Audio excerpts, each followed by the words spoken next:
جن کے پاس کم ہے وہ لوگ بھی اللہ رب العالمین کے راہ میں خرچ کرتے ہیں، تنگی کے حالت میں بھی لوگ خرچ کرتے ہیں۔ آپ صدق دل سے، خالص دل سے صرف 1 روپیہ خرچ کریں اللہ رب العالمین کے راستے میں، آپ خالص دل سے صرف 1 روپیہ خرچ کریں، وہ کافی ہے اس پیسے سے جو ریا اور نمود کے لیے خرچ کیا گیا۔ تو شرط یہ ہے کہ ہم خلوصیت کے ساتھ ذکر کریں۔ ایک آخری تعلیم جو آج کے سورہ سے اخذ کی گئی ہے یا ماخوذ ہے، وہ یہ ہے کہ اللہ تبارک و تعالی نے مومنوں پر ایک احسان کیا ہے۔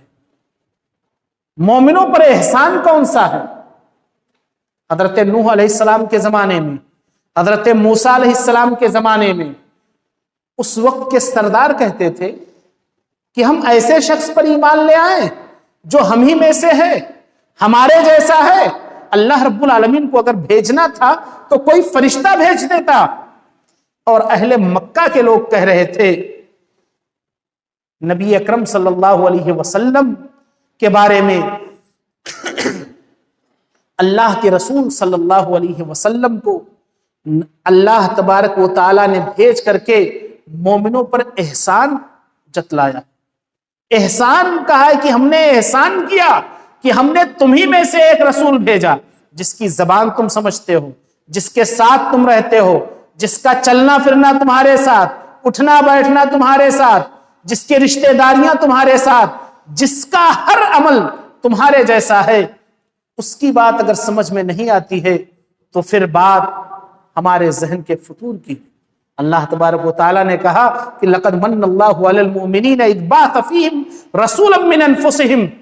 اللہ تبارک و تعالیٰ نے مومنوں پر سب سے بڑا احسان یہ کیا کہ انہی میں سے ایک رسول بھیجا۔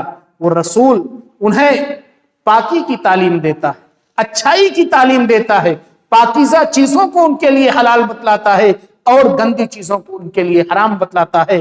اللہ تبارک و تعالیٰ نے رسول اللہ صلی اللہ علیہ وسلم کی بعثت کو مسلمانوں پر احسان بتلایا۔ یہ چند باتیں تھیں آج کے تراویح کی نماز میں پڑھی گئی آیات سے جو تفسیر کے لیے منتخب کی گئی تھی۔ اللہ رب العالمین سے دعا ہے کہ الہ العالمین ہم تمام لوگوں کو عمل صالح کرنے کی توفیق عنایت فرمائے۔ الہ العالمین اس ماہ مبارک سے ہم تمام کو مستفید ہونے کی توفیق عنایت فرما۔ آمین۔ والسلام علیکم ورحمۃ اللہ وبرکاتہ۔